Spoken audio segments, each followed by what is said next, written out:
In 1971, then U.S. President Richard Nixon stated that drug abuse was the #1 public enemy of the United States and that this problem must be completely resolved. Subsequently, an unprecedented large-scale war on drugs was launched. Today, more than 50 years later, the United States has become the world's largest consumer of drugs. In 24 states, marijuana is completely legal. The government distributes drug use kits, sets up special drug use areas, and has even artificially created a drug paradise like Kensington Avenue. They give it a nice name, calling it freedom. Today, the number of drug users in the United States exceeds 35 million, accounting for more than 10% of the total population. Every year, more than 100,000 people die from drug overdoses. How could a country that once regarded drugs as the greatest threat and carried out strict anti-drug campaigns be so devastated by drugs? Why did the United States war on drugs fail? What is the root cause of the drug epidemic? In fact, all the current problems in the United States are caused by two kinds of papers. One is the banknotes in the hands of capitalists, and the other is the votes that control politicians. The drug problem is an extreme manifestation of the influence of these two factors. Thomas Joseph Dunning, a British trade union activist and political commentator, once commented on capitalists like this: when the profit reaches 100%, they dare to trample on all the laws of the world. When the profit reaches 300%, they dare to take the risk of being hanged. In this world, what other business can have higher profits than the drug trade? What's even more terrifying is that drugs can also help politicians gain political benefits and secure the crucial votes they need. So, in the eyes of American capitalists and politicians, what could be more wonderful than drugs? Therefore, capitalists and politicians have long colluded with each other.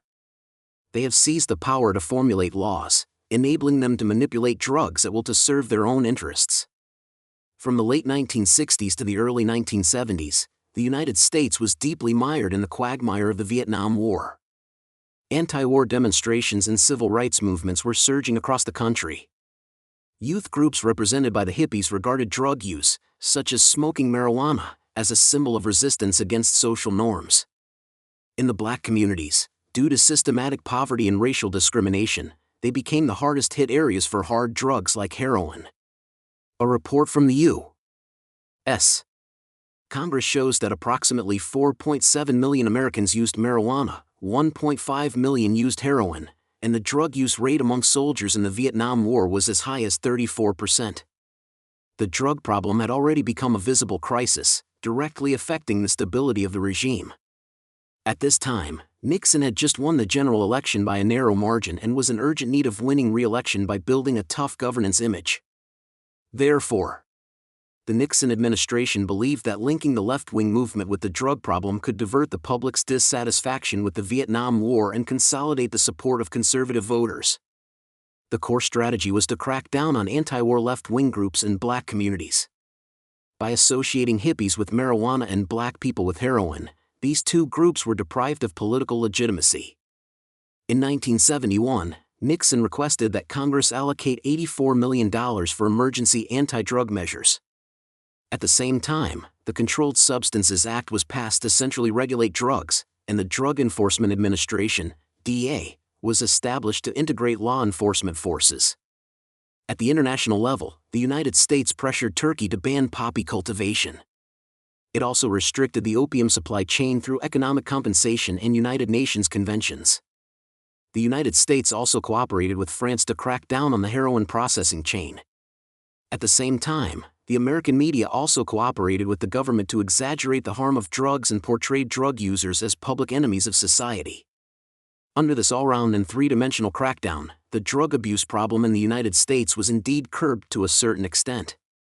However, the original purpose of this war on drugs was not simply to combat drugs. Naturally, the outcome also served the original intentions of the politicians. From 1970 to 1980, the number of people arrested for drug-related crimes increased from 200,000 to 500,000. Although the main forces involved in drug production and trafficking were white people, most of those arrested were African Americans. It is obvious that the U.S. government achieved its goal of using the war on drugs to target black people and maintain white supremacy. The price, however, was the exacerbation of the division within American society. And the politicians reaped the benefits. However, the interests of the capitalists were seriously damaged. As mentioned before, as long as there is sufficient profit, capitalists will spare no effort to seek benefits. Since the purpose of the politicians' crackdown on drugs is for political demands rather than aiming at drugs themselves, as long as they can win over the politicians, there will be no worry about the market for drugs. Therefore, marijuana enterprises invest huge sums of money every year to lobby government officials and make all-out efforts to promote the legalization of marijuana. After years of efforts by the capitalists, a breakthrough has finally been made in the legalization of marijuana. In 1996, the state of California passed a resolution legalizing medical marijuana, and the capitalists finally saw a glimmer of hope. However, in 2005, then U.S. President George W. Bush forcefully pushed through a resolution, and the U.S. Supreme Court declared a ban on the use of marijuana for any purpose. Even medical marijuana was prohibited, and the door to drug legalization was closed again. However, the capitalists were not discouraged. Just because the Republicans banned something didn't mean the Democrats would do the same. In 2008, Barack Obama of the Democratic Party was elected president, and the process of decriminalizing marijuana was advanced again. In 2012, the states of Colorado and Washington in the United States passed bills recognizing the legality of marijuana. The existence of drugs thus came out from the shadows into the sunlight, and this trend gradually spread across the United States. During the 2020 general election, the states governed by the Democratic Party passed 2 bills legalizing the possession of drugs to win the support of young voters. After Joe Biden was elected president, he stated that no one should be sent to prison just for smoking or possessing marijuana. In addition to being able to obtain votes, the legalization of marijuana can also bring a large sum of tax revenue to the U.S. government. In 2012, Colorado legalized marijuana. Since then, the cumulative sales revenue of marijuana in that state has exceeded $1 billion U.S. dollars. For some economically underdeveloped states, this is a considerable amount of income. Up to this point, drugs, which were once regarded as the #1 public enemy of the United States, have completely transformed into partners that coexist with the country. The reason why the U.S. war on drugs has failed is not only because of the impure motives of politicians, but also because the flaws in the U.S. medical system are an important factor contributing to the widespread drug abuse. It is well known that medical expenses in the United States are extremely expensive, and medical insurance does not cover all groups of people.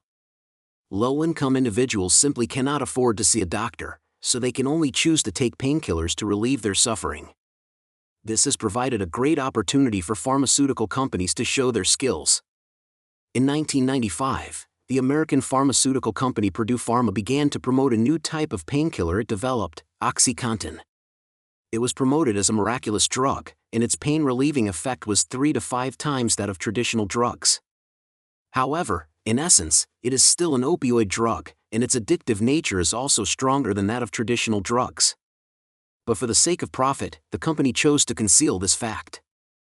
They first spent a large amount of money bribing officials, causing the U.S. Food and Drug Administration to approve the company's fraudulent claim that the addiction rate of OxyContin was less than 1%. At the same time, they also provided campaign cash to congressmen. More than 90% of the members of both the Senate and the House of Representatives have received benefits from pharmaceutical companies. Driven by self-interest, the U.S. government eventually relaxed its control over synthetic opioid substances. Secondly, they offered a large number of kickbacks to hospitals and doctors, encouraging doctors to promote OxyContin. Finally, they bribed a large number of media outlets and experts. These people used various means to promote OxyContin and emphasized its harmlessness. As a result, the grassroots people in the United States were unknowingly harmed. Many people became addicted to drugs, and some even lost their lives due to drug overdoses. Meanwhile, Purdue Pharma earned as much as $35 billion from OxyContin. The Sackler family behind it became one of the wealthiest families in the United States. After the lies about OxyContin were exposed, its substitute, fentanyl once again took over the U.S. market. In short, the abuse of addictive drugs in the United States has never been able to be completely eradicated, which is the result of the combined influence of politics and capital. After creating such a severe drug crisis in American society, instead of reflecting on and correcting their mistakes, they continue to condone the spread of drugs. Since drug users are difficult to manage, the government has directly created drug paradises like Kensington Avenue, confining them to this area and leaving them to fend for themselves. The capitalists are even more terrifying. They mix the sedative drug xylazine with fentanyl mud, creating a so-called zombie drug that can bring more pleasure to drug users. The price, however, is brain damage and loss of behavioral control, which is why there are so many zombies on Kensington Avenue. What do you think about all this?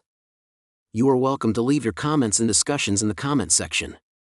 This is the end of this video. If you like it, please give it a thumbs up and subscribe. See you next time.